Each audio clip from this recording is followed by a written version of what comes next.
Thanks for tuning in to Liberación Army Radio. This is episode 9 of our podcast. This episode will air on June 1st, 2025. My name's Ome. I accept all pronouns. I'm a student completing my political science and sociology double major. And this is my co host, Ryan. My name is Ryan. I use they, them pronouns. I work in mental health, and my background is in psychology and social work. Today, we're going to be talking about updates on social movements, which is different than our typical news updates. And this is going to be our sequence of news going forward. We're then going to talk about the threats on Glenn Greenwald. And next, we'll cover our Genocide Watch on Palestine, Sudan, and Congo. We'll talk about the Judicial Reform and the CMDE Union in Mexico. And finally, we're going to cover the intro to leftist infighting for today's general topic. Our current events today for social movements, I'm going to run through these very quickly. In Washington, D.C., we have Jewish Voice for Peace on June 5th at 6:30 to 8 p.m., Pride and Pinkwashing Teach-In at the MLK Library. In New York, we have Student Justice for Palestine on June 3rd and 11 a.m. picket on 116 East 55th Street, New York, New York, as the SUNY trustees meets. There's also an indefinite hunger strike going on. Contact SJP before engaging in this activity. For the Bay Area, we have Party for Socialism and Liberation has an organizing meeting both in Oakland and San Francisco at 7 p.m. every Friday. Please check their Instagrams so that you can figure out the exact location. Queers Undermining Israeli Terrorism has a Dykes for Palestine at 4 p.m. on June 28th, 2025 on 18th Street and Dolores in San Francisco. In Los Angeles, we have Jewish Voice for Peace in Echo Park for Palestine, a weekly vigil on Fridays at 5 p.m. to 7 p.m. For Students for Justice in Palestine, we have Palestine Liberation Week, June 2nd to June 6th. Please check their Instagram for details. In Chicago, we have Jewish Voice for Peace, a divestiture teach-in on June 3rd at 7 p.m. located at Pilsen Community Books. For international, we have a March on Gaza, which will be June 12th. Please check marchtogaza.net for details, but just know that it's a walk that starts in Egypt all the way to Rafah, and the purpose is to break the blockade. For domestic news today, we have Glenn Greenwald and Tucker Carlson's interview. Have you heard this interview? I have not. So, what do you know about Tucker Carlson? I know that he was pretty much like blackballed from the news. Pretty much, yeah. He wasn't just blackballed. He was blackballed explicitly for his support of Palestine.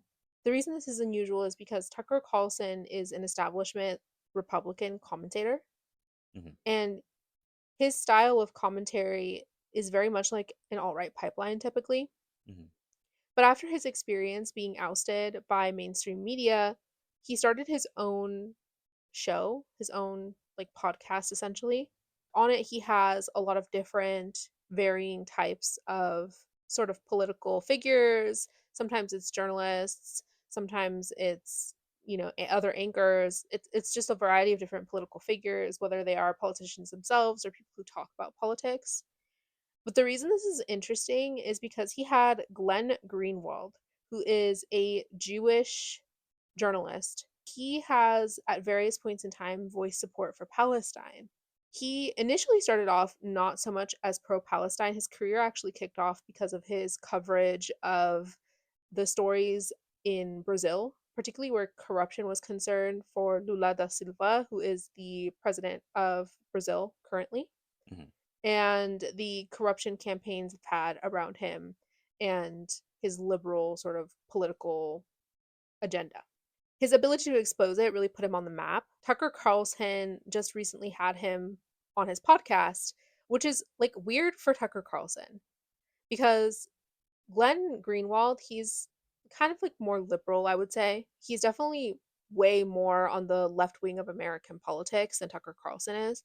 But what's interesting about him is that, again, he's Jewish. He's also in a gay marriage with a black man. He has two black children, which I believe are adopted. I don't think they're his. His recent history of talking about politics has been very much like on the more pro Palestine side. And I think this is what attracted him to Tucker Carlson's podcast. Hmm. I want to give you a brief rundown about what they talked about on their podcast. Greenwald confirmed that CNN knew as early as 2016 that Joe Biden had cognitive decline. He essentially sourced previous interviews that had been kind of buried by mainstream media Democratic Party that confirmed from the Democrat politicians themselves that they knew that Joe Biden had dementia the whole time. I knew it. I knew it. Everybody knew it. And see the way that CNN went back and covered the story, by the way, they were like, "Oh my god, we found out we've been tricked." They kind of like punched down on this one other CNN journalist, and it was really funny.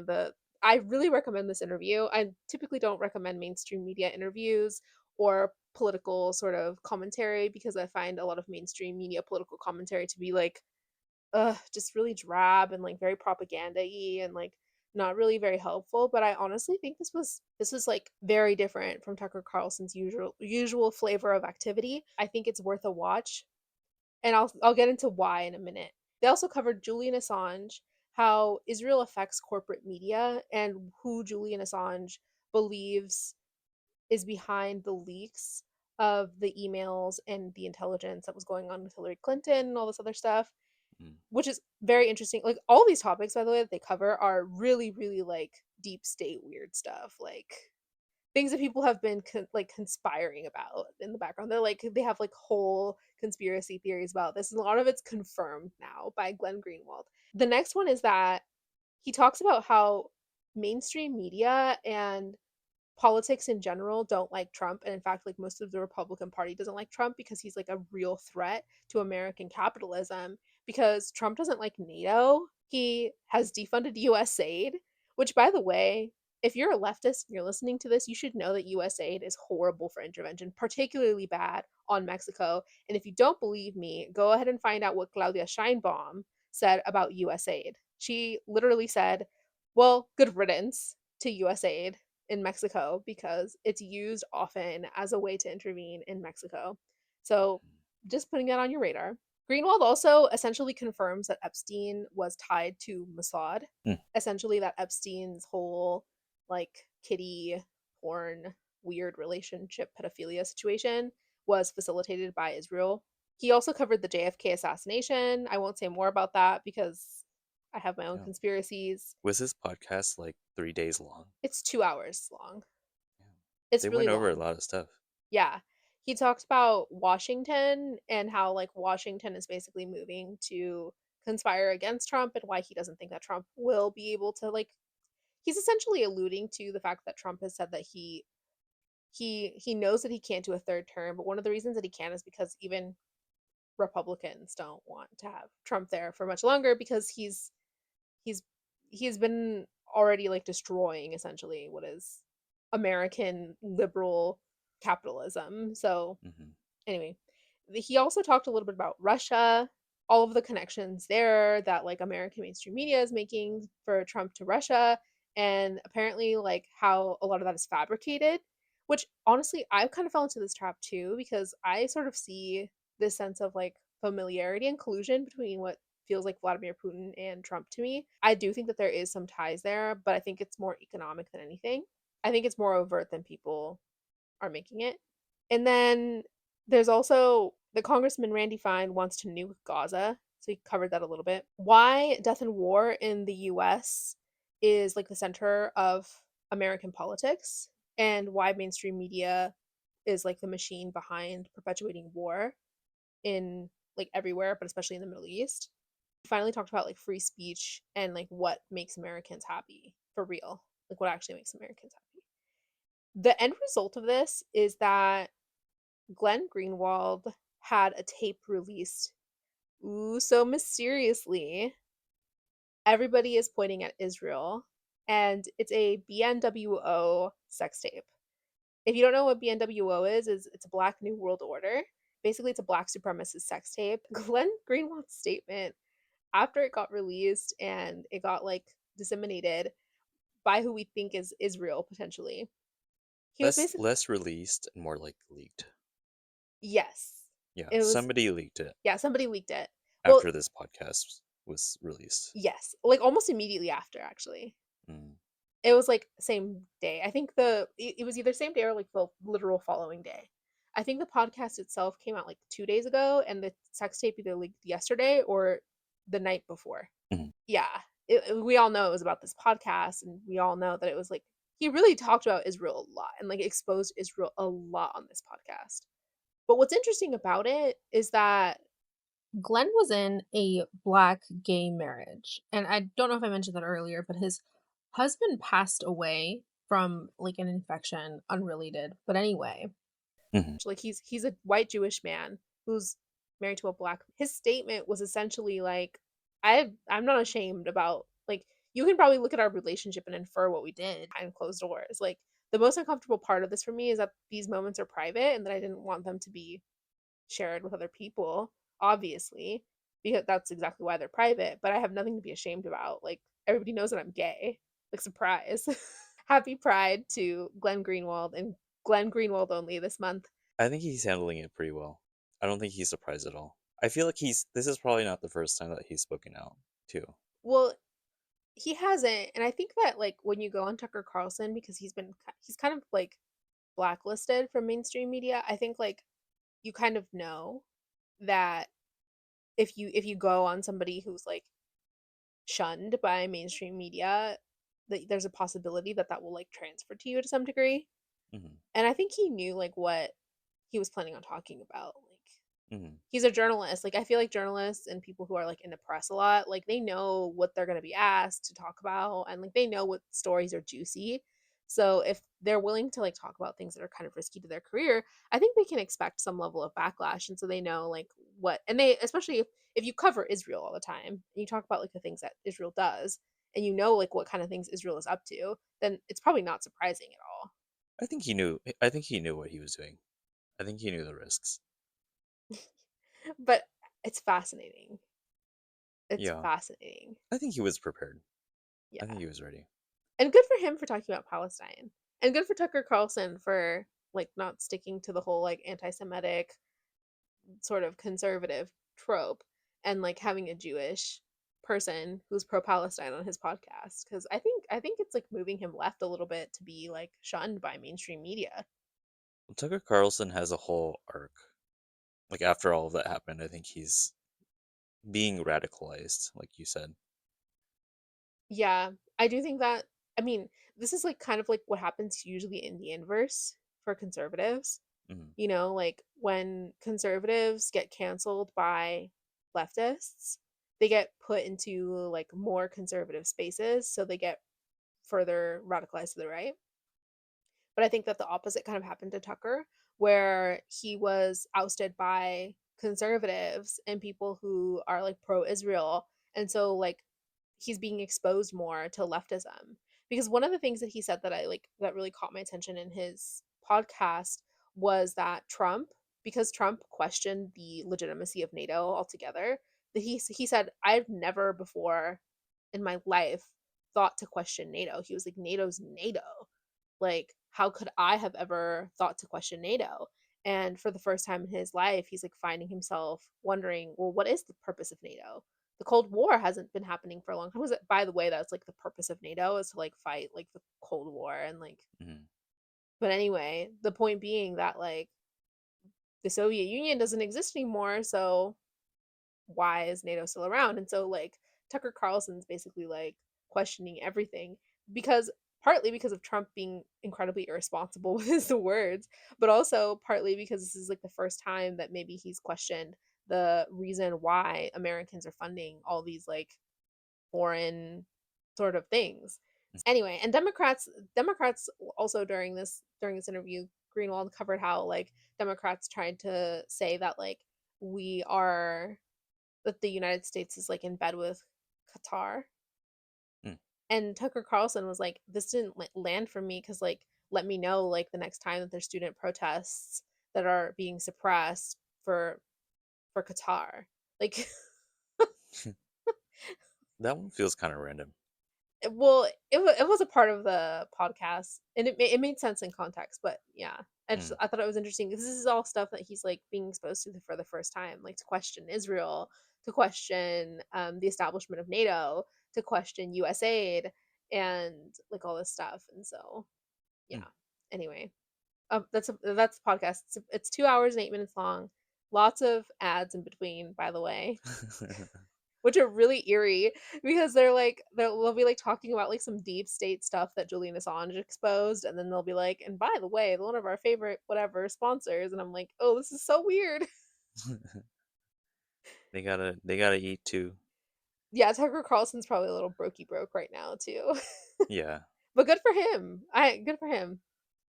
I think it's cool that he had a Jewish person on there and didn't go down the like alt right Elon Musk pipeline. Always refreshing to see a not Nazi supporting a conservative who is supporting Palestine. Yeah. What an interesting timeline we are in. Yeah, I know. It's like because the opposite is like Marjorie Taylor Greene. She's like an Hmm. actual Nazi. She believes in like Jewish space lasers and stuff like that, and that's why she's against Israel, not because she like likes Palestinians. She's just actually just a Nazi.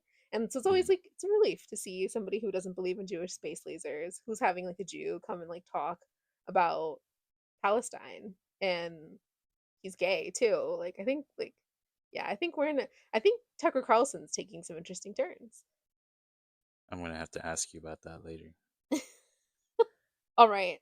So, did you want to talk to us about the Genocide Watch? Yeah, so we'll start with Palestine. Negotiations for a ceasefire continue, but it seems that there is a lot of flip-flopping on Israel's side. Unsurprisingly, Hamas representatives today, May 31st, said that they had already agreed to a ceasefire proposal the week before, but then were presented with a totally different proposal the week after for some reason. Um, so who knows what is happening with that? Famine is still happening. There is apparently one US and Israeli backed aid distributor called the GHF, or the Gaza Humanitarian Foundation, but they're hella sketchy because apparently people get disappeared at their distribution points, and just this week, at least 10 Palestinians were killed by the IDF while trying to get aid. And for reference, the people that they sent in, the troops that they sent in to do this like organization, they're mercenaries, American mercenaries. Mhm.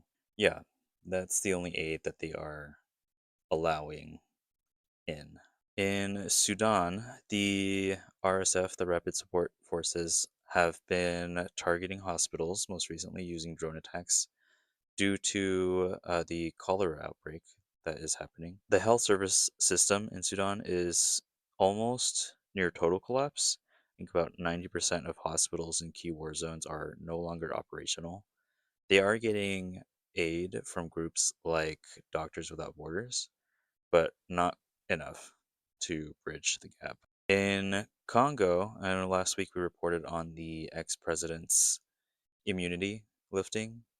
Not much has happened since. He was seen in Goma recently, meeting with locals in the presence of M23's spokesperson, despite continuing to deny any relation with M23. So it just doesn't make sense.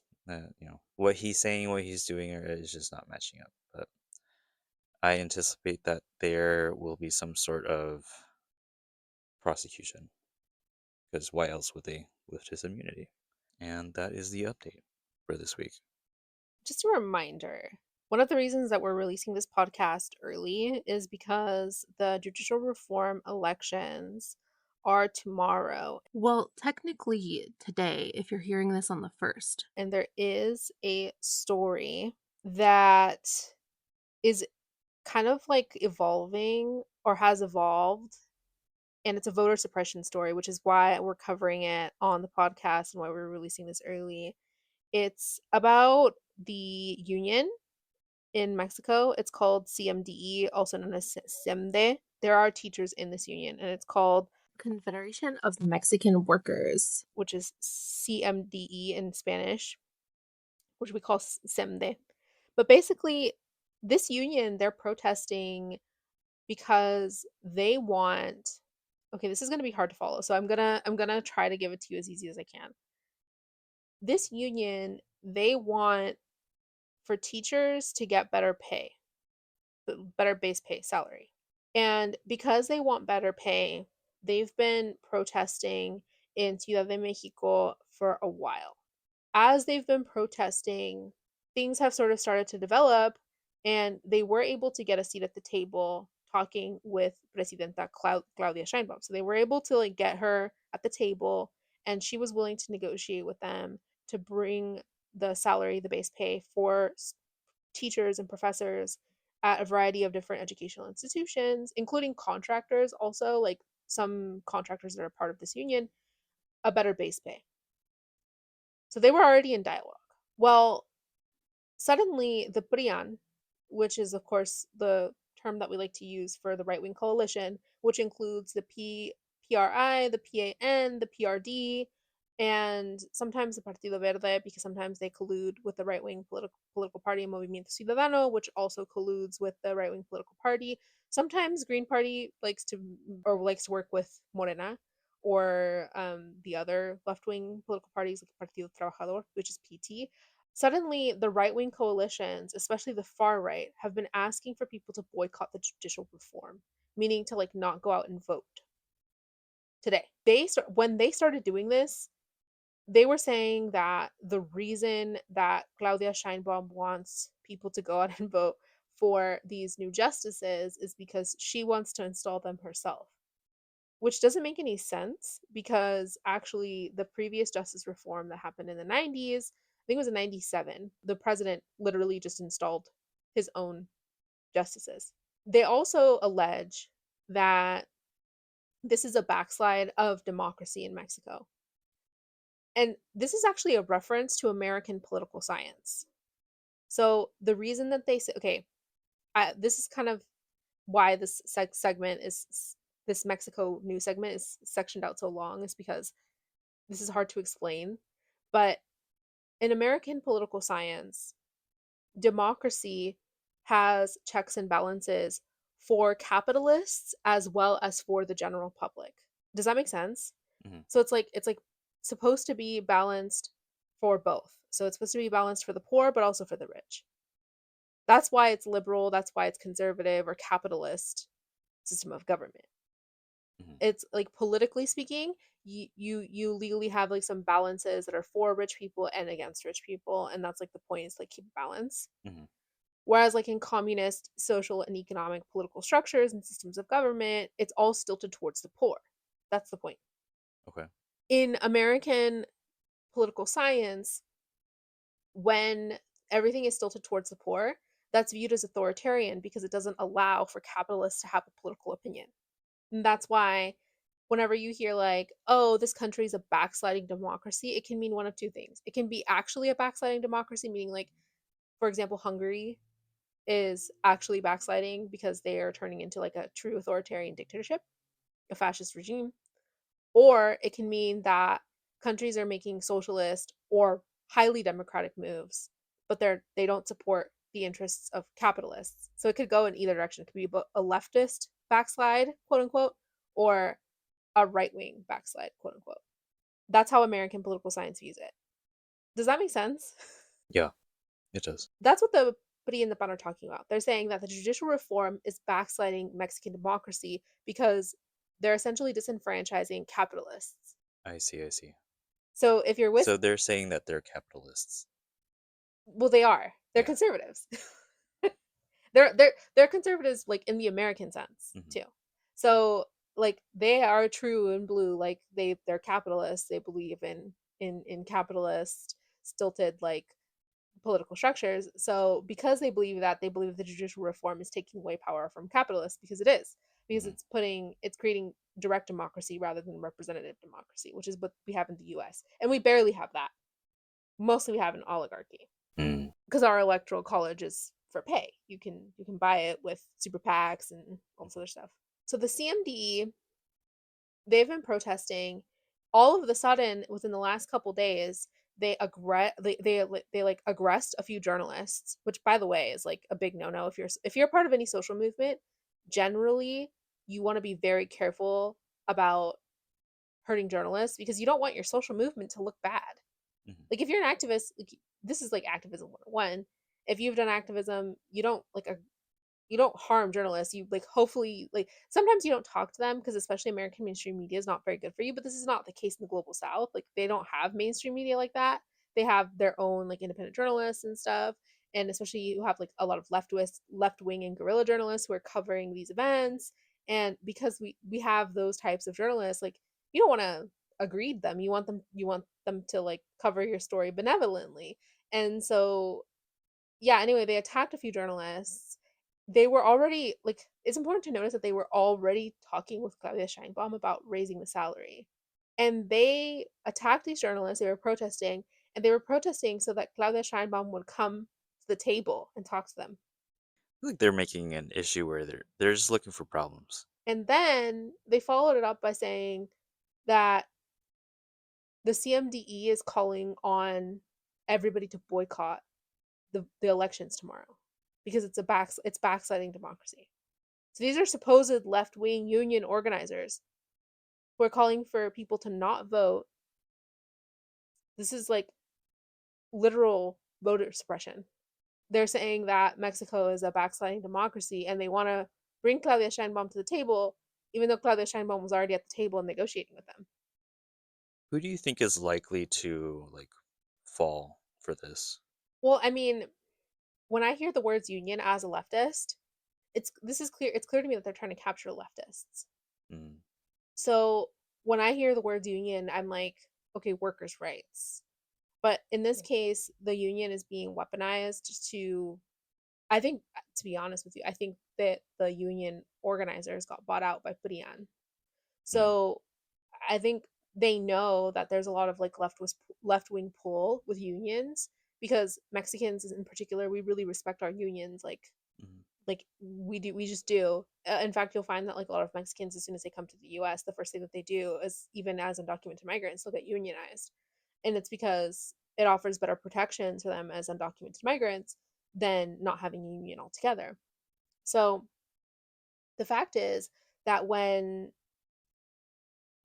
we hear union, we assume like left wing stuff. And so if the left wing and the right wing are calling for people to boycott the elections, you assume that something's wrong. mm. So I think they're trying to like capture leftists, and that's why this whole election situation is panning out the way that it is. And the thing is that the CMDE they already have salary increases that are going to be implemented over time, as well as pensions that are going to be increased over time, and taxes that are going to be going into just federal workers in general who are working in the government. So it's not like that is not already happening, which is why it's strange they're still protesting and like that they're like calling for Claudia Sheinbaum to come to the table when she was already at the table. So it's like they're kind of like talking out of both sides of their mouth, Mm. like just not really making a lot of coherent sense. And I wanted to put this on people's radar because like don't fall for it. Go vote. And the other thing is that was brought to my attention by Pablo Libera, who's one of my favorite podcasters who does political podcasts in Mexico. He was saying make sure that when you fill out your ballot, there are slots for two, like the slots are like a little square and you have to fill out a number. But there are numbers ranging to like 1 to 50, I think, is how many numbers there are on the ballot. You can fill out like for example number 8, you could just write the letter 8, but he was suggesting that you make sure that you put a 0 in front of that 8 because it could be manipulated. And particularly where I'm from, whereas in Movimiento Ciudadano controlled territory, there is a lot of fraudulent activity when it comes to elections. So make sure that you fill it out with a 0 and an 8, and that if if it's a regular number, that you fill out the like full number, like a 43 or whatever. But the point of all of this is to say, like, don't listen whenever anybody tells you not to vote, to boycott elections. That is them asking you to forego your right to democracy, to direct, like, this is direct democracy. Mexico will be the first country. This is a part of an experiment. People should not fuck with that experiment. of direct democracy. This is the first time that a country is going to be really doing this for real, having like direct democracy. Can you imagine what it could mean for the United States if we could elect our Supreme Court?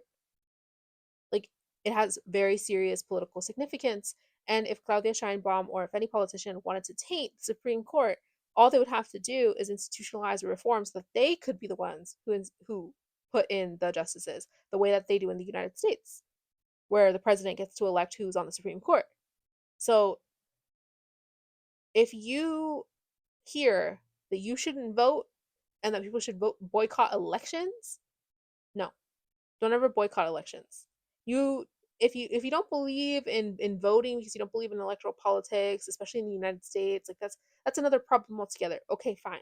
But never ever listen to people that tell you to boycott elections. Like that is crazy. How do you boycott an election? It's going to happen whether or not you're participating in it. Exactly. All that's happening, and this is what I think the purpose is. They're trying to suppress the amount of votes that it seems like there's not as much legitimacy. But if there's like a 70, honestly, if there's even just a 75% turnout of the country to go and vote for these justices, Hmm. that will still be a legitimate election. Hmm. The other thing is that in the process of trying to delegitimize this, like they're actually shooting themselves in the foot. Because the thing is, well, they're not technically shooting themselves in the foot because they know that none of the establishment justices are going to make it in. They know that all the corrupt politicians are getting their ass handed to them on Mm. Sunday. But the point being, like, because they know this, they're acting the way they're acting because they understand that like they have a better chance Hmm. if they can argue that there was like not enough voting and that like it wasn't legitimate.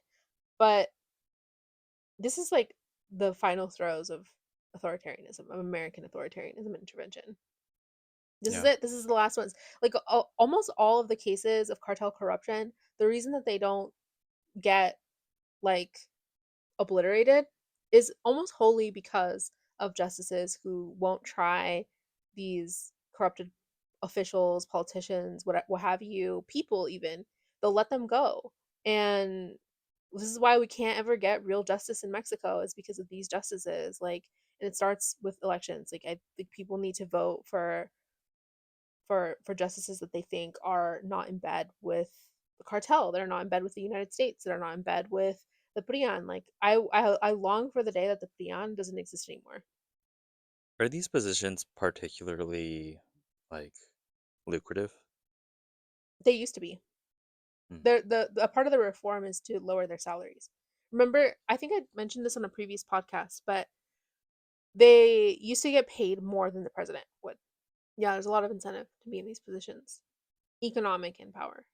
Go out and vote today. Make sure that if you have the to vote for the consulate, make sure that you look into how to vote. There's a lot of people, there's a lot of options. So make sure that you look into all of them. There's actually a system of codes that Claudia Sheinbaum went over in her mañaneras a couple days ago.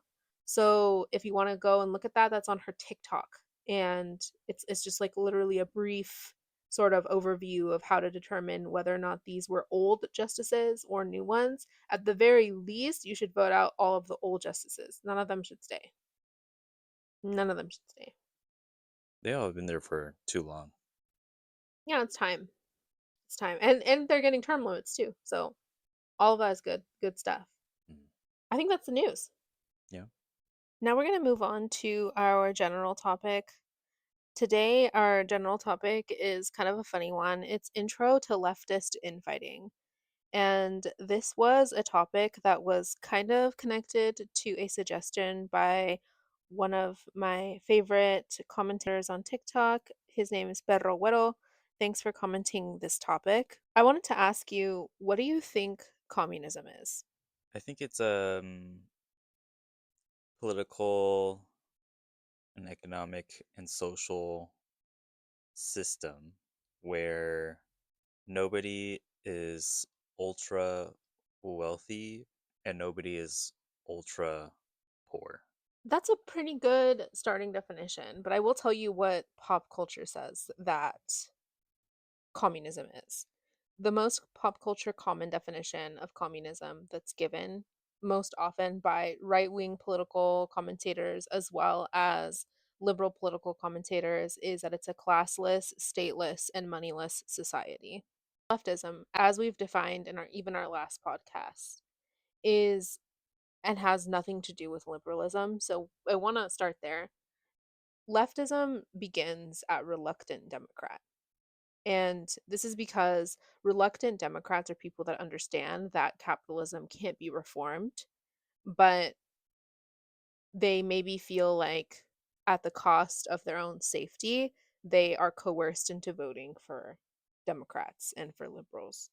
So that's where it begins. It's like, yeah, well, you're kind of like, well, I guess this is like what we have, and maybe that's an erroneous way to think about things, but that's where leftism starts. But you are not necessarily a leftist unless you reject capitalism. If you reject the reform of capitalism. So just to kind of put that out there, So these are like not the vote blue no matter who no. people, You cannot be a leftist if you believe in the reformation of capitalism. but they still vote blue. Yes. Okay. If you're like, to give you an example, if you're a leftist who's like maybe even a communist, but you feel like you have to vote for the Democrats or maybe you had to during this last election, I don't think most leftists, most communists are going to fault you for that. Most of them are like, probably not the best organizing choice, probably not the best use of your time because liberals are still capitalists. But none of them are going to be like, you're wrong or you're at fault or this is on you because we don't view electoral politics as the end all be all of politics. Voting is not something that we view as intrinsically the most important thing to do inside of a fundamentally corrupted economic and political structure.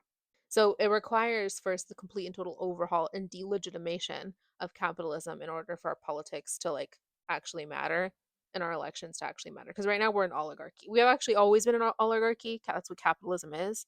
Capitalism, again, we went over this definition a little bit during the last podcast, but capitalism requires private ownership of few and free trade within that paradigm. So if that's what's required, then voting means nothing because most everything is owned privately. Hmm. And this is different than personal property. This is privatized property. So we're talking about Hmm. like privatized means of production. So that means like anything to like make money is privatized. It's held by a few people, a few elites, aka the plantation class, aka the rich, aka the bourgeoisie. All the people who are at the top of the pyramid. Hmm. So if you are a reluctant Democrat, you're probably a little bit misguided, but you're on the left. You're like solidly on the left because you understand that you are complicit in like the genocide of the global south. And I posted a TikTok video about this, and it was about like if leftists can be Democrats, and you can't be is the short of it. Hmm. If you are somebody that's like I am a Democrat, I'm always going to vote liberal and I'm never going to vote outside of this political structure. If you're coerced once or twice in your lifetime and you feel like, well, we're in like kind of like dire straits, like I would still argue that you're still a leftist, but you need to be mindful that electoral politics is an organizing tool, and if you're not using it to organize correctly, then you're probably not implementing leftism correctly. So there's still like a fine line there as well, where you can cross over into right wing politics pretty easily. But that is where I would argue the line is reluctant Democrat, Hmm. somewhere around there. And most people who are right of this line, meaning hardcore radical liberals and right wing political commentators, argue that communism is a classless, stateless, and moneyless society. I'm going to clarify why this is a bad definition and why it doesn't incorporate all of the things that we require, and why leftist infighting cannot ever be viewed from right wing political commentators, aka anybody who's right of reluctant Democrat, why they don't seem to understand what communism really is. So classlessness is kind of like saying communism is communist. So it's not. very insightful. It just doesn't explain anything. It's kind of like water's wet. It just doesn't really help, and it doesn't add to it's not a definition. It doesn't define it. It just doesn't make sense of what it is. The next thing is that it's stateless. Statelessness is a huge point of contention amongst leftists. And we're going to talk a little bit about that as well. And we're going to define what a state is and why it's important. Finally, it's like moneylessness. Moneylessness is not a part of communism. Communism is an economic structure. Money is just a token that represents a value of something. How that value is implemented depends on which economic structure you're part of, whether you're a communist one or a capitalist one. So moneylessness is not intrinsically a part of capitalism or communism. It's irrelevant. It's not related at all. And that that definition just off the top here, it does not help anybody navigate what leftism is or what communism is. This is all like Red Scare stuff, I right? would I think that's actually like a pop culture definition, or maybe like some white guy, some Western white guy like decided that this was the definition. But and I like to point this out because I think it's important. Communism is based on Mesoamerican societies, Mesoamerican economic structures. We've had money in our societies since before colonialism. We Mhm. traded in gold, we bartered. Like gold was like primarily what we used to trade, and a lot of people use like nuts or other things that were used as currency. Currency being that it like represented a value of something, not that it was intrinsically valuable on it in its own, right? It was just representative. Mhm. And so I think it's important to just be very clear that like Marx credits Mesoamerican indigenous culture, and he specifically refers to it as primitive communism, not because it was primitive, but because it's like kind of like it's a bad way to translate it. It's from originally from German, but essentially it just means like basic communism. Really, really basic. Like early communism is a better way to put it. It's not racialized. For Marx, this was not a racialized term. Mhm. But this is important because, to be clear, communism is not moneyless. There's no like economic model that is moneyless completely. That's ridiculous. It just doesn't have anything to do with it. So I just wanted to put that out there. I think it's a pop culture thing. I think it like is like an exo definition, meaning like it was defined by people who are outside of communism who don't know what communism is. Just whenever you hear that definition, make sure that you reject it. You like no, that is incorrect. That definition is not sufficient. It doesn't define it. So I wrote my own definition and I provided it to you, and we're gonna walk through it really quickly here. So it's a social and economic structure driven by the will of the working class and the elimination of poverty and exploitation. Notice that it doesn't say that there's no rich people, that there's no wealth, that there's no primitive accumulation even. And the reason this is important is because the idea of communism is this. It's that poverty doesn't exist and hyperexploitation also doesn't exist. It's not that you can't get rich. It's not that wealthy people don't exist. In fact, China has a higher per capita percentage of wealthy elites, and it's because it's not concentrated in the hands of few individuals. So you can be rich in a communist society, you just can't do it by exploiting your fellow man. You can't do it in a way that is so exploitative that it costs people the whole of their lives to be able to like debt is not a reasonable way to make wealth in a communist society. Mhm. And personally, this is a definition, an addition of communism that I think should be included, but isn't, because again, this is like communism 101. This is baby's communism. This is not like the most ethical communism that I would personally like. This is just what communism is. But for me personally, what I think would also be a good addition into communism is that generational wealth is eliminated. I don't think Mhm. generational wealth should be an innate, because you die. You get what I mean? And like I don't think that, especially in the United States, generational wealth has specific implications, and I don't think that people should have access to it. To generational wealth. I think people should start from 0. And or everybody should start from 100, like Ideally 100, everybody starts at 100. And we work our way forwards from there. But everybody should be on the same playing field is the point that I'm trying to make here. Mhm. Does that make sense? Yeah, yeah, it does. I mean, I think that a lot of people see communism, and this is mostly because communism gets a bad rap. Even within leftist spaces, I see a lot of like socialists talk down about communism too. Like it's some super far out radical, like crazy idea where is like the wild west, and there's no structure and no leadership and no money. And that's what a lot of people confuse communism for communism. Yeah. And anarchy is not structureless also. This is like kind of goes back to like the whole classless thing. Like classlessness is the end goal of communism in the long term, where people don't feel like they need to accumulate wealth to a disproportionate degree. Or it's about Hmm. like living in a harmonious society where everybody has everything they need and nothing more, nothing less. It like makes room for some accumulation, for some savings, for like a good life.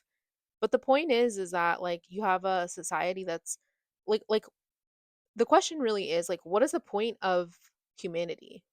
Right? Like you kind of get into some really existential questions here. Like what is the point of humanity? Do you want a society in which like like we're progressing in our knowledge? What does nirvana mean for human life? Like it can't be capitalism. That's for sure. It can't be capitalism. And personally, I think that my idea of nirvana is like my idea of like a utopian society is a society that's eventually able to evolve beyond the exploitation of planet Earth. Do you get what I mean? And Hmm. like that's like my immediate goal. I just want to see a world that evolves based on art in abstract.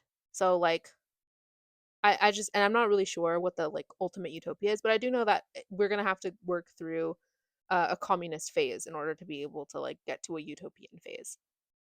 And who knows if we'll get there as a whole of like the whole world. But that's my hope personally.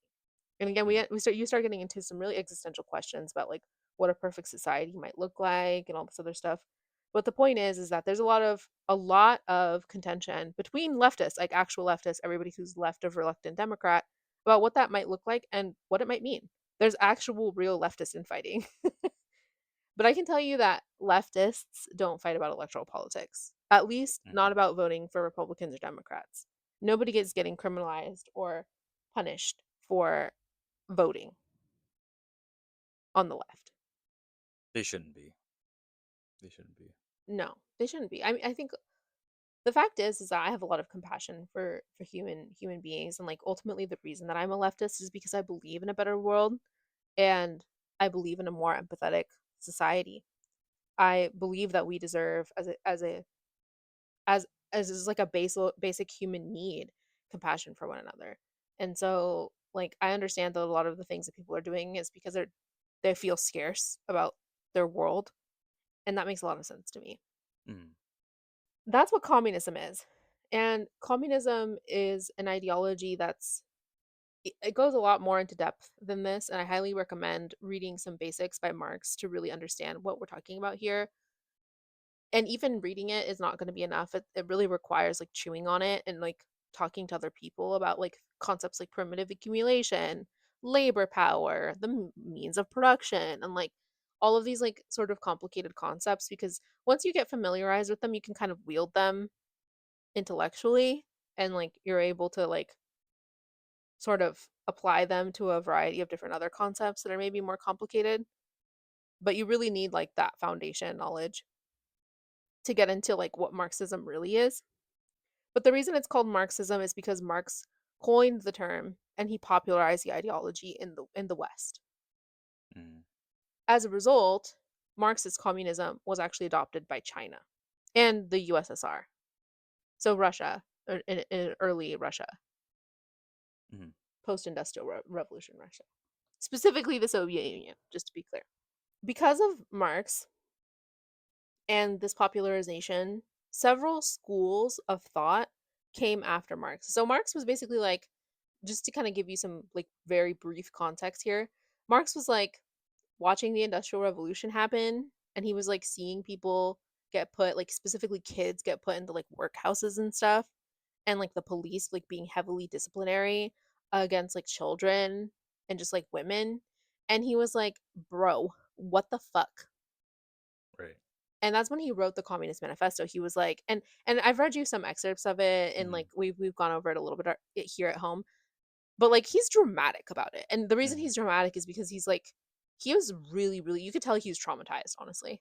If you read the text, the manifesto in particular, you can tell that he's like, this is disgusting. This is like reprehensible, inhumane economic structure.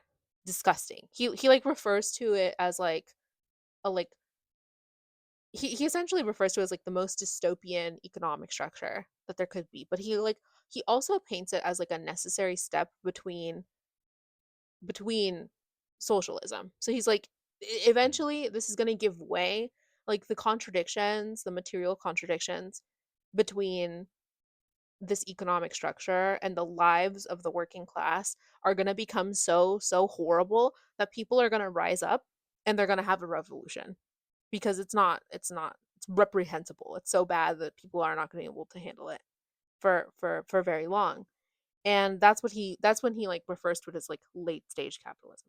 So that's why it's called Marxism. That's why like he like wrote a lot of like pieces about it. And also just like shout out to Frederick Engels, who was his like co-author for a lot of this, editor for a lot of this, and also one of his sponsors, who like helped literally publish all of these pieces of literature and spread them internationally as a part of propaganda. The Communist Manifesto, by the way, is propaganda.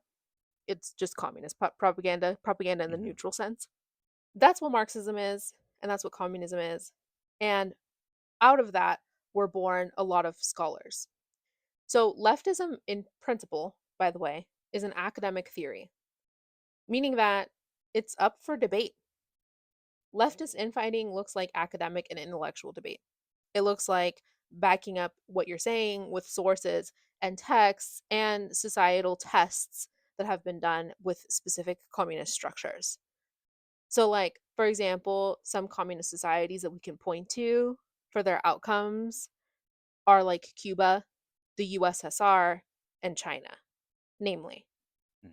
There are some other countries that are starting to adopt socialist structures that are a little bit left of capitalism, but they're not fully communist. So a lot of people are very hesitant to cite them.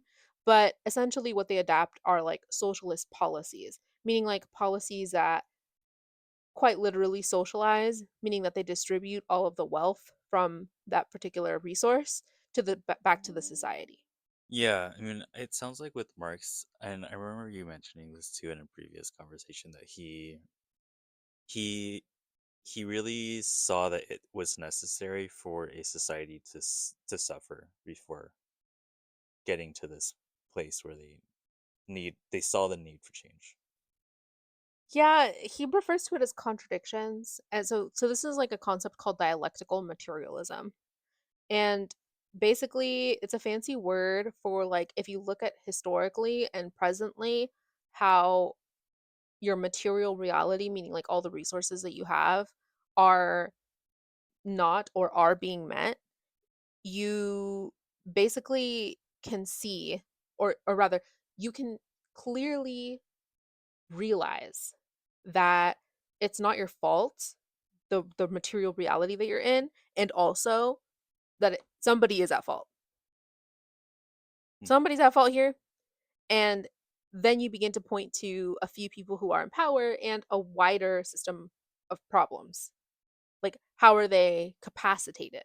How are like rich people able to like continue to amass wealth? And why are the rich getting all these tax breaks? Meanwhile, like the petite bourgeoisie, aka the middle class, and people who are like maybe an upper middle class, why are they getting taxed out the ass?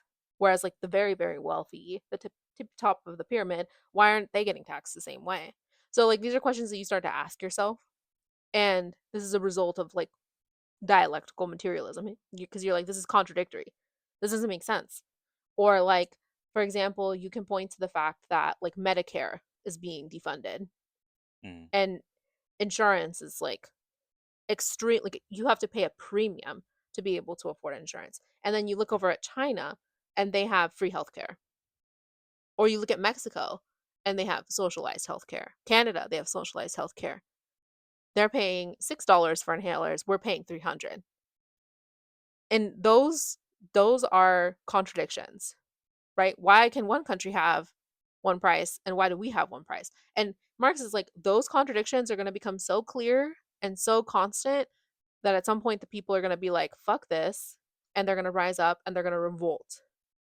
That's what he thinks. But not everybody Mm. thinks that. Not all of the theorists that came after Marx who built upon his theory agree with that. They don't necessarily think that's going to happen. And a lot of different authors have different explanations for why that didn't happen or for why it hasn't happened yet. Mm-hmm. Now we're clear on like why Marx thinks the way he does and like maybe like what he thinks. Now we have to talk about anarchy. Mm-hmm. What do you think anarchy means? Chaos. That's a really interesting thing, isn't it? That that's what everybody thinks. Yeah. So anarchy is actually a legitimate structure and it is or it isn't. It's not something that you can like have an opinion into. So in political science, anarchy is a lack of a hegemonic power. It's an absolute lack of a system of government that can force a state into doing something. That's on the macro, on the bigger scale. So like there is no government of states, meaning that there's like nobody can make states do anything. And a lot of people will point to the UN, but the United Nations does not have a military. They don't have a police force. All they have is a court system, which their court system, by the way, is a normative power, meaning like they just set cultural standards. That's it. They hope that things will stick. My understanding of the UN too is that they don't have a lot of power per se. Well, power comes from a few things, okay? And one of them is military power. Right. That's what we refer to as hard power Mm-hmm. is military power.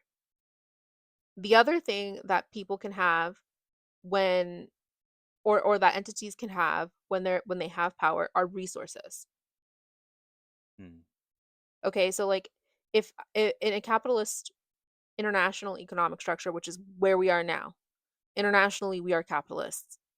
That's that's the reality because if one state exists as capitalists, that means that there's a stronghold for capitalists to exist in and gives them opening to be able to exploit places elsewhere. Mm. Do you get what I mean? So Mm-hmm. like because one state is capitalist, that makes the whole it basically taints the whole world because it makes it so that there is a possibility of exploitation elsewhere because through imperialism. Mm. It's just soft imperialism. It's not overt imperialism. Like it's not like a military invasion type of situation, but it's like what the United States does, which is like coups and soft power and like stealing resources and stealing stuff internationally. Like that's what it is. So because internationally we're under a capitalist structure, but there's no government, that's anarchism. There's no government, there's no political power, there's no legitimate right to violence Mm-hmm. to be able to stop the United States from doing what it does. That's anarchism. That is what international political science anarchism is. Just to be Oh. very clear. Okay. Anarchism as a social theory as applied to economics is a system of government that is an alternative to communism and democracy. What does that look like? Anarchism is a consensus based electoral system. It's different than representative democracy. So the United States has a representative democracy because we have the electoral college, Uh-huh. right? Anarchism is like there's 30 of us in a room, 29 of us raise our hands in agreement about one policy, and nobody leaves unless 95%, 99% of us agree on something. It's consensus based. Most people have to agree. Not half, not a little bit more than half, not 51%. It's most people. That's what anarchism is. So kind of like how they got the Pope. Yes, exactly. It's like a matter of debate and it takes a long time and it's Mm-hmm. hard and it's laborious and it's not supposed to be fast. Mm. Isn't that so counterintuitive to chaos? Hmm. And the reason it's looked down upon is because people, every person's opinion on the matter has a great deal of weight. It's weighted very heavily Hmm. and not, there is no concentration of power. It's a flat structure. It's a completely flat structure. It's also an alternative to communism, though. Hmm. It's an alternative to both. Some people argue, some communists argue, anarcho-communists argue that anarchism is even more left than communism is. Some make that argument. Some argue that anarchism is intrinsically utopian and that it does not work for large state scale structures, which I'll get into in a moment. Hmm. And some anarchists argue that if you are not pushing for utopianism, that you are a fundamentally unethical person. Hmm. That's complicated. Yeah, leftism is hard, actually. It's a whole field. Sociology is the field that studies these systems of thought, these schools of thought. So nothing to do with chaos. I think it is associated with chaos because of the movies. Well, it's associated with political and social movements in general, meaning like you see like anarchists who do things and you see that they don't really have a leader Mm. and that they don't have somebody who like people can point to force them to like do stuff in a specific way. And a lot of the times what that means is that people will do things on their own outside of their anarchist conclave. So they might like go and like do some violent thing. And I don't mean violent in like the negative sense. Like I mean like they might literally go do something that like might like go commit arson or something. And I don't think that's like an illegitimate act. Like I don't think violence is illegitimate. I think violence is totally legitimate, especially if you're oppressed. But they might go and do something like that. They might like, for example, anarchists were the ones who burned the Israeli embassy in Mexico. It was anarchists who did that. Hmm. They're still leftists. They have a legitimate right to violence morally. Whether or not they have that right to violence in the context of the state is another story altogether, but morally speaking, they have a right to violence as human beings. Mm. They have like a human right as like living beings, as like animals, like literally like they have that right to violence. Like when you try to go and kill an animal to eat it, they have a right to try to defend themselves. It's an animal Mm. right that we understand as human beings. Do you get what I'm trying to say? Yeah. It's not like a it's not like a right that's like granted by the state. It's a moral right. Yeah. Like if somebody comes and tries to kill your cat, if your cat tries to kill that person to defend themselves, that's a moral right that they are exercising, and it's an animalistic right that's like also programmed inside of them. It's like Hmm. an animal right to self defense. So it's like beyond morals. It's beyond like religion. It's beyond like it's a animal right. It's like a I can't explain it more in more depth than that, but it's an intrinsic right to life. So that's what anarchism it is. It's not what we think it is, Mm. almost ever. Mm. And even in political science, it's not recognized as a chaos. In fact, a lot of anarchist states, which don't have, um, Which states are anarchists or anarchist states? you could argue that Yemen is an anarchist state. You can argue that Burkina Faso recently became a militarized anarchist state. So they have consensus based voting. Somalia? You could argue that Somalia, there's a lot of states that you could argue have pseudo anarchist or maybe totally anarchist states. But that's sort of like besides the point, really. Mm. The point being that anarchism is something that can also be used as a tool. Do you get what I'm trying to say? Hmm. So like if I wanted to the Occupy movement, they were probably the most effective social movement in the United States in terms of like an anarchist movement. And one of the reasons they were so effective, particularly in Oakland, is because they didn't have a leader. They had a flattened anarchist electoral structure. So when the police tried to approach them to get them to do anything, they were basically told to get in the line to offer their ideas to the anarchists, Hmm. and they had to consent, like everybody had to consent, and they had to use a consensus voting based structure to decide whether or not they were going to abide by whatever the police said. And that's why their social movement lasted as long as it did, is because the police were not like, they were like, they didn't even know what to do. One of them actually did get in line and they got so frustrated because they had to wait their turn that they ended up leaving. But people just intrinsically, they didn't, they, if the police came up to them and were trying to look for a leader, they couldn't find one because everybody was voting on everything on consensus based structure. So it's a tool, right? Anarchism. It's not just like one thing or another. It's a tool that like has specific utilities, and as well it's like an economic and political system of government of its own. So that has like that just to clarify what anarchism means, It's okay? like a school of fish. Yes, exactly. That's a really good metaphor. I think a lot of people view it as like this like total chaos, but actually in a lot of ways, schools of fish are a lot more structured Hmm. than American society. You get what I mean? Yeah. Like they're really well organized, they move as a unit, they're like amorphous. Yeah. And it makes them really slippery because the state can't, if you're all working together as a unit, it's a very good strategy to use when you're confronted with state. But this is what I will say about anarchists. Anarchists have an intrinsic belief that is against statehood. Okay, now we have to talk about statehood. Do you know what a state is?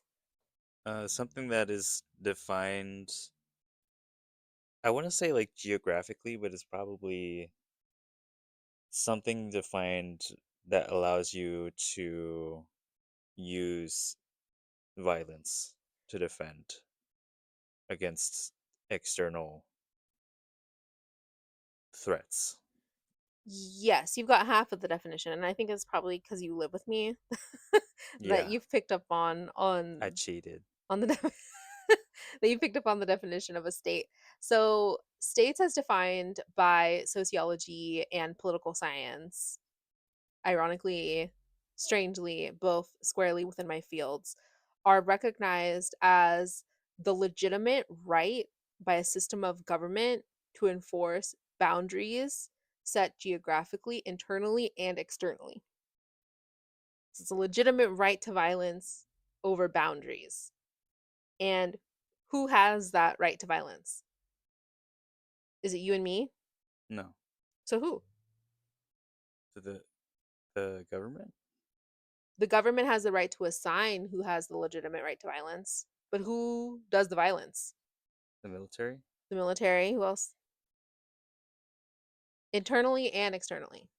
Oh, the police. The police. Yeah. The police. So anarchists view states as intrinsically antithetical to ethics. They Right. view Right. them as inherently unethical. They view states as incredibly wrong. They view them as fundamentally against leftism. That's what anarchists believe. They believe that states are not legitimate structures. And to their credit, states are an intrinsically violent and hierarchical structure because it Hmm. requires a government, it requires bureaucracy, and it requires a group of people who are able to assign that legitimate right to a specific group of people who are going to go and carry out that violence. Hmm. And because states are a relatively new concept, in fact, a lot of states are reactionary, Hmm. meaning that they were born after the United States was created. Some states existed simultaneously with the United States, but most states came to be after the United States existed. Right. So most states have adopted a state structure that's very similar to the United States. So they have a legitimate right to violence on both sides of the border, internally and externally. And one of them is imperialistic, the other one is internal, which is fascistic, and and this is what we're seeing become more and more aggravated in late stage capitalism. So anarchists are like, we reject the state. The state is not something we're okay with. Marxists, Leninists don't necessarily agree. Hmm. What do you think about that? Well, I'm wondering what Marxists, Leninists see the value in having states is. Well, I have a question for you. What do you think the consequence of not having a state today would be? Not being able to defend yourself. Yeah, if you're a state, and you lose your statehood, that means that you don't have a structure that has the legitimate right to violence to enforce your borders. Right. So, what about Palestine? Yeah. That's a good example.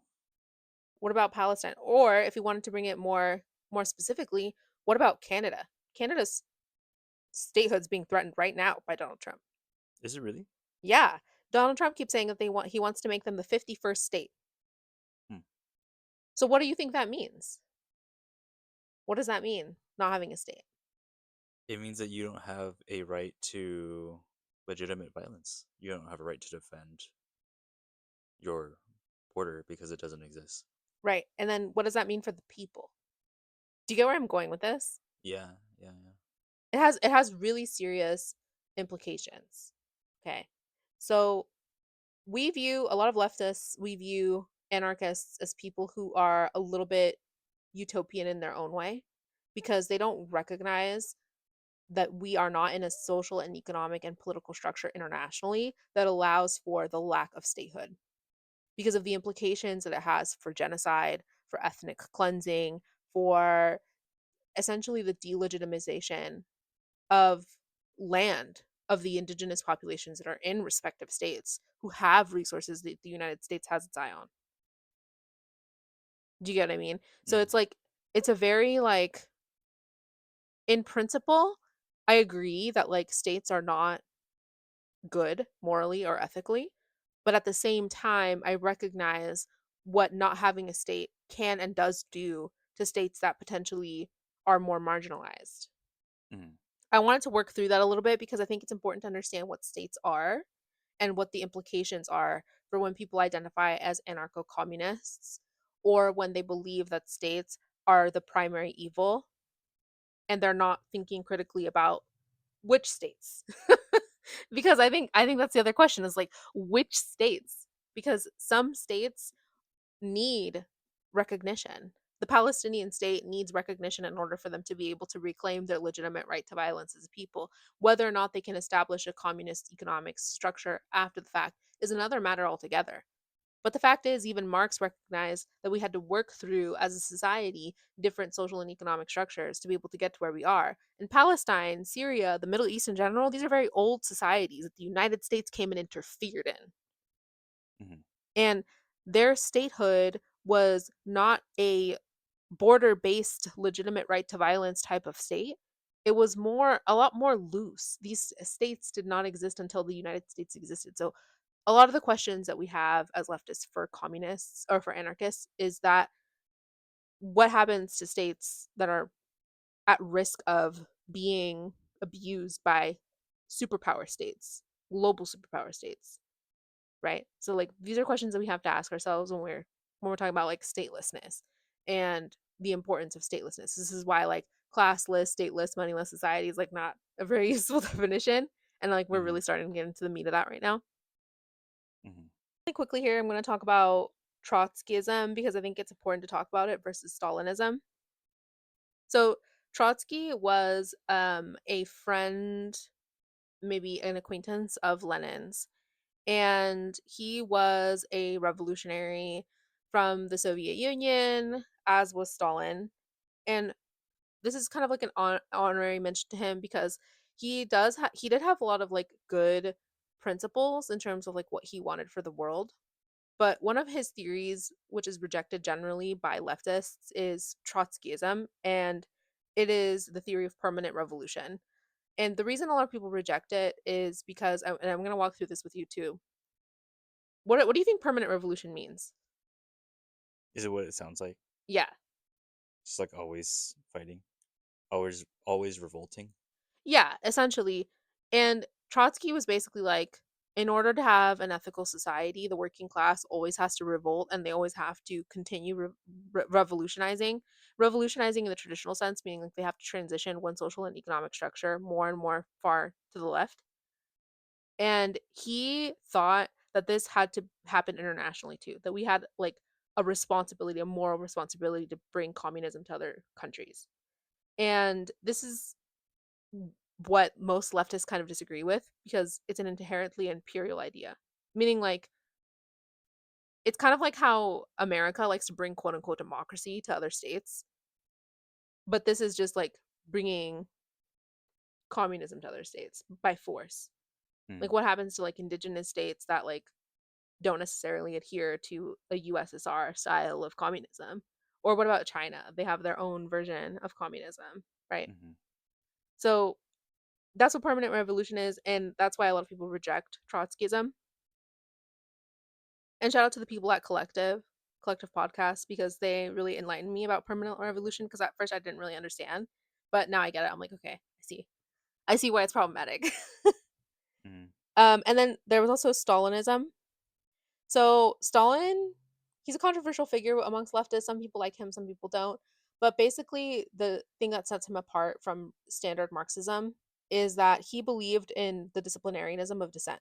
So like he believed in like the execution of people who wanted to like even contemplate about capitalism. He's like off with their head. That's Stalinism in a nutshell. Oh. Some people agree with that, some people don't. But I just wanted to mention them in here because they're kind of like thrown a lot of times into like the anarchist pot, where like it's like a little bit too in like a weird space on the left. Like it's still technically on the left, but like it has a lot of problems with it fundamentally that are not practical. Now we're going to talk about Leninism. So Marxist Leninism is probably the most popular form of leftism amongst all of us, and it's because it addresses the question of imperialism. And this is also ultimately why Trotsky was assassinated, by the way, because Lenin believed that imperialism was wrong, and that imperialism was another facet of capitalism, meaning like going to other states and like plundering them or taking resources from them was inherently antithetical to Marxism, to communism. He also believed in the right of legitimate violence by a vanguard party. Have you ever heard that term, a vanguard party? Mm-mm. So, a vanguard party is a political party that is like they're an inherently violent. So, the Black Panther Party, for example, they were a vanguard party. They believed in the legitimate right to violence to protect the ideology of communism for their people. And so Lenin was like the people, they have a legitimate right to violence, and they have a right to form it under a vanguard party to protect it. So that's like what Leninism is. Mm. And he also believed in Soviet democracy, which was like kind of like a little bit anarchist in the sense that like it was a lot more flattened of a hierarchy and a little bit more consensus based. And this is technically antithetical to Stalinism because Stalin was like kill them, kill the dissent. Lenin was like we need to like consensus based vote them, outvote them. Is basically what he was said. He was like, you gotta just vote about it. Mm. And then finally we have Maoism.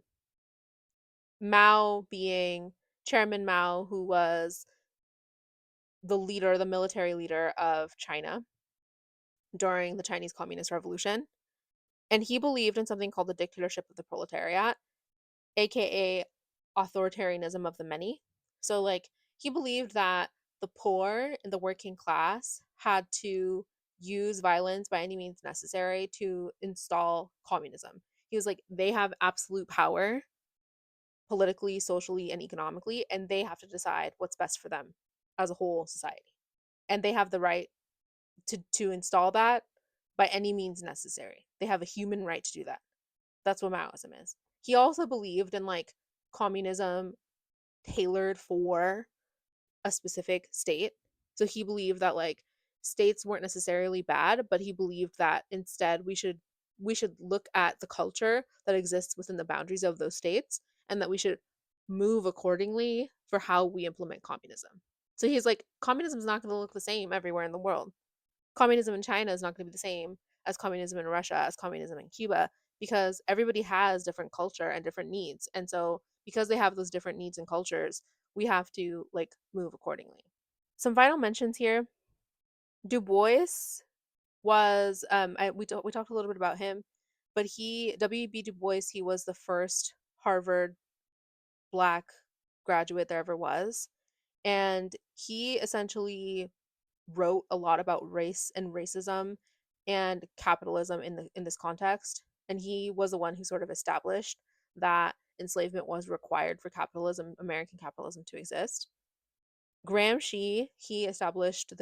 Gramsci, he established the theory of hegemony.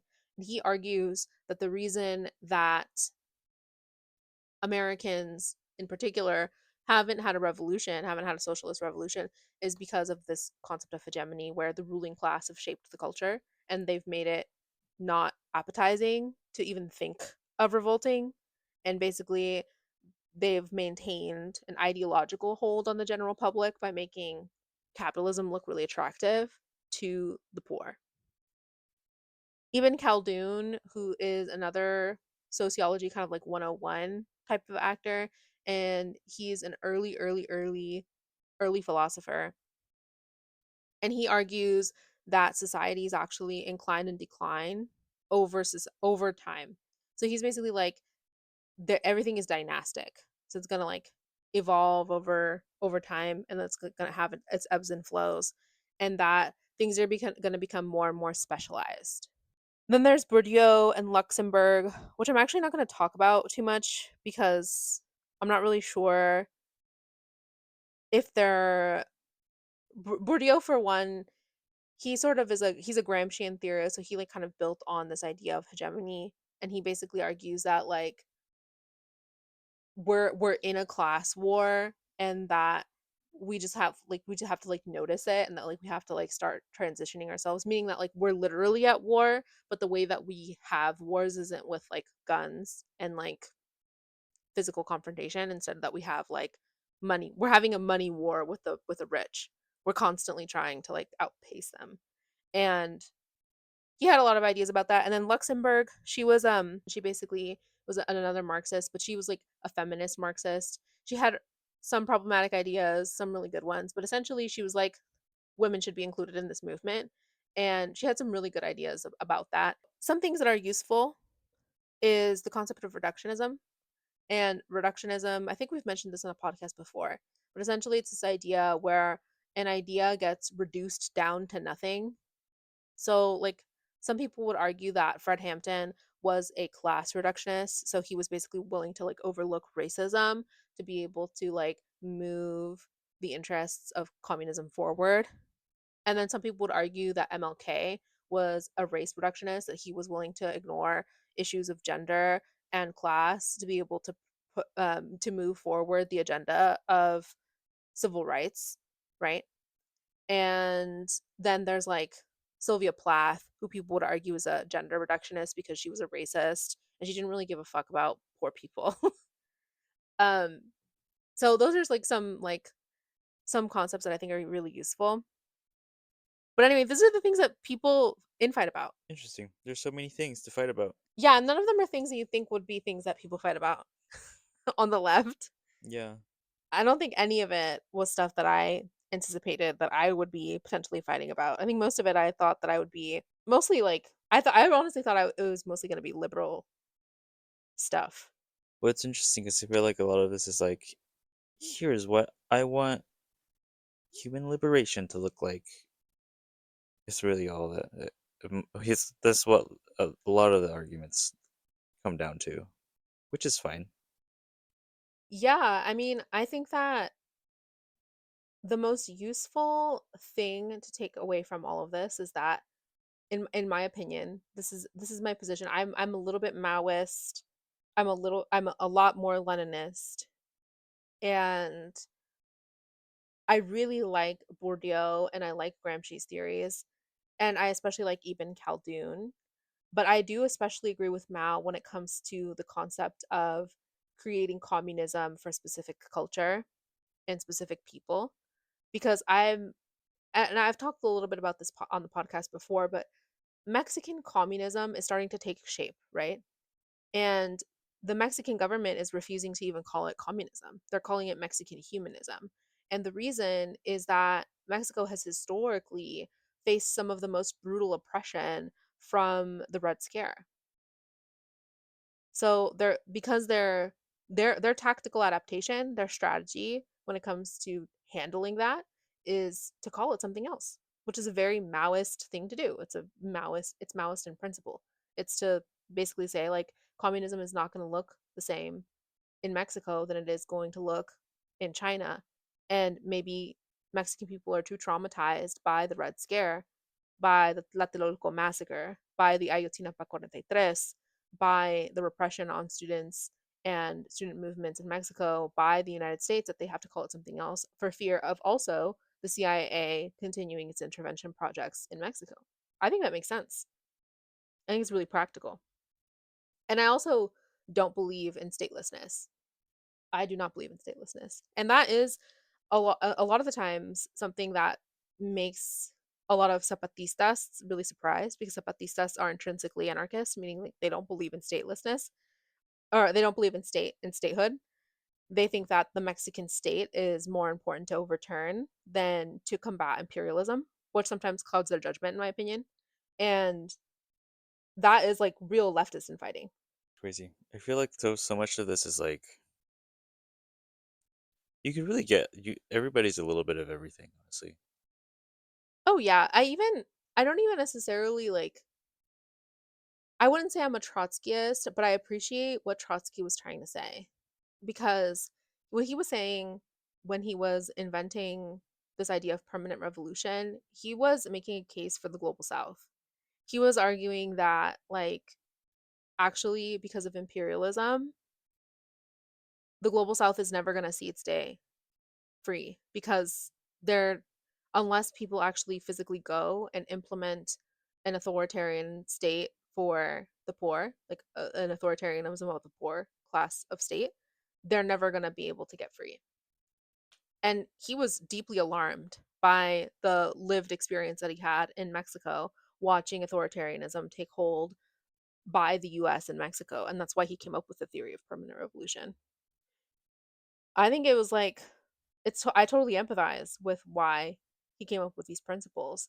And he has a statue, by the way, in the Palacio Nacional in Mexico. His bust there because of his love of Mexican people. And he was actually assassinated in Ciudad de Mexico. So I think there's like a little bit of value in like all of these theories because I see in all of them like this like huge love for human life. And like I see like a lot of different ways of sort of contending with the injustice that all people face. And I think that like is like the driving force behind leftism. Liberalism and conservatism respectively are scarcity mindsets if you look at them from this point of view, from this vantage point. They manage sort of like the estate of wealth of rich people and they allow the crumbs to sort of slip out for the poor sometimes. Communism and everything left of reluctant Democrats, like it's definitely very authoritarian. But I think people hear that word and they are afraid. But in reality, authoritarianism in the hands of the many, it looks like the seizure of power that I think is like it's a lot more benevolent in my opinion. Did any of this shock you? Yeah, a lot of it was new information. I mean, I would take any of these over what we have now. So, no, they're all like different. I know this is all infighting, but it's all better than what. It's all better than capitalism. That's for sure. Yeah, it definitely is. I think the theory that probably shocked me the most was Maoism, actually, because it reminds me a lot of it reminds me the most of indigenous superstructures, economic structures, because in my pueblito, people do view themselves as people who are able to have the right to violence. Like they actually intrinsically view themselves as like the only legitimate arbiters of violence, meaning like they're the only ones who are able to carry out violence and justice, and it's consensus based. And this is actually what happened during the communist revolution in China. They killed a lot of the bourgeoisie and the capitalists. This whole idea around statelessness was interesting. I also think that it's interesting that pieces of these do exist, like with the the Pope thing with anarchy, the way that they vote on that is like a tool that they use. I don't know. There's like pieces of it that already exist in like these old systems. Oh yeah. Well, communism predates capitalism. Communism is older as we just call like the concept of communism, the way that we what we call it, it's new and how we've studied it is new because a lot of it has been in reaction to the implementation of hyper capitalist structures and especially exploitation and the industrial revolution and like how that like concentrated jobs in the hands of few people and it manufactured scarcity. But in reality, a lot of this is kind of intuitive, right? Like we understand that representative democracy is not good. We know that. Everybody wants the abolition of the electoral college, but nobody can explain why. Nobody understands why they're advocating for that. And I think that's a question that like can be answered when you start to look at anarchism and consensus-based voting structures. Like there's so much utility in anarchy. I don't hate anarchists. I just think a lot of the times statelessness is not something that we can see eye to eye on because I think that the statehood of Palestine is a fundamental necessity. And I'm going to fight for them to have their state, period. Like, because until the United States falls, the day the United States falls is the day that I stop fighting for Palestine to have a state. Yeah, I think a lot of people see that there's something wrong and they know that is wrong, but they kind of just get around it. They'll be like, "Oh, this is like not a perfect system, but we have to work with it anyway." Or they'll be like, "Oh, this is why, you have to get involved with local politics and not focus on like international politics." Or, like they'll come up with like things like that to kind of get around the I don't know, the bigness of it all. But it's really not that complicated. It's just a lot of information. Yeah, I mean, I do think that it bears repeating, but literature, the literature that we have available at our disposal, as particularly Marxist literature. By the way, Marxism.org offers all of the communist literature that there basically is for free, um, in PDF format, so you can just download it and read it at your leisure. I think it's really important that people understand how important it is to study these concepts because whether or not you agree could be like one line in one book hidden away that you need to read to be able to connect with. Like Trotskyists exists. There are people who are like actively believe in Trotskyism. I think it bears understanding like where people are politically when it comes to what they're debating you on because you also need to sharpen your own teeth because like we all have a value to contribute to whatever social structure we want, but also to be able to seize windows of opportunity to implement any kind of revolution, we have to like know what we're looking for, right? And there's a lot of people that argue that like you can't achieve revolution through electoral politics, but we saw a revolution happen through electoral politics in Mexico, right? These definitions have meanings and they have specific attachments. And in order to be able to know what you're looking at, you have to know what they mean, what these words mean. Do you get what I mean? Mhm. And so I think a lot of people, when they hear the words leftist infighting, they don't understand why liberals are being rejected out of like this context. Like they're not being viewed as leftists. They're viewed as opposition to the left. Mhm. They're viewed as people who are enemies of the left. Liberals don't like that. And I think that is because liberals don't know that they're liberals. That's true. I think similarly, conservatives don't know that they're conservatives. I don't think most of them do. That is true. I think, I would agree with that. yeah, I think most of them believe that they are fighting for communism, actually. Yeah, I mean, I think that's interesting too. It's important to remember that everybody is everybody's acting, for the most part, everybody's acting based on what they believe is good.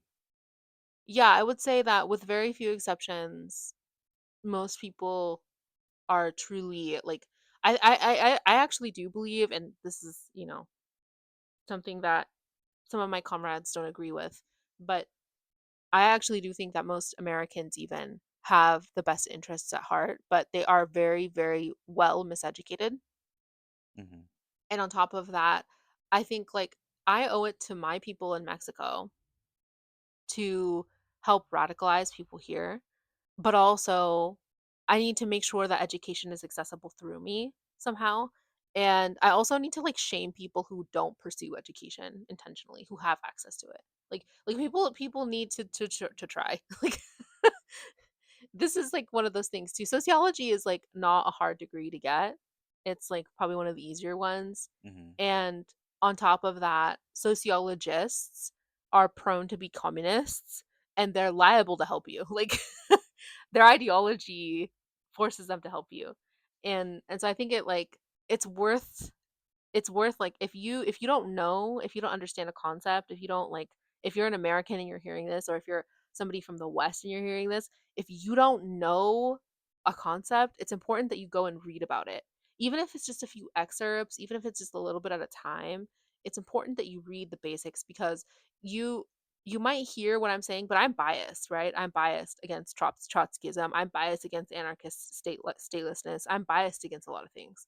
But if you find yourself intrigued by these concepts, I encourage you to go and read about them because we need more Western people who know these concepts, who disagree with me, so that we can have an argument about it publicly, an Hmm. intellectual argument, because we need to like feed people this information.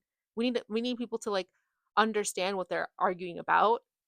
Do you get what I mean? This is Yeah. like all this infrastructure for capitalists, all this dialectical and rhetorical infrastructure, right? Like people are having these conversations, and like you see Charlie Kirks all the time arguing with liberals. Hmm. You see like they have like whole debate teams, the Unfuck America tour, these like capitalist debate structures, which are essentially cornering you into hyper capitalist mentalities. You don't see communists debating. People don't see that. And I would like to see intellectual discursive strategies being deployed by really well read communists, leftists in the United States. I want to see some real communist influencers that aren't just Madeline Pendleton. Poor Madeline Pendleton is always getting the short end of the stick because they're the only person who's able to intellectualize their debates. They're the only person who has read the material and who has a platform that's done something with it to the point where people are able to accessibly understand this information. Yeah. Any final thoughts? I was going to ask you the same thing. I did already. Yes, this listness. No, I have no other thoughts. I hope it was useful to you. It was. Okay. Well, I think that's our general topic. Yeah, it is. Thanks for tuning in to Liberacion Army Radio. Today we gave an update on upcoming social movements, went over our usual Genocide Watch, the Judicial Reform, and the CMDE Union in Mexico, as well as our general topic on leftist infighting. Thanks for listening, everybody. Yeah. Bye.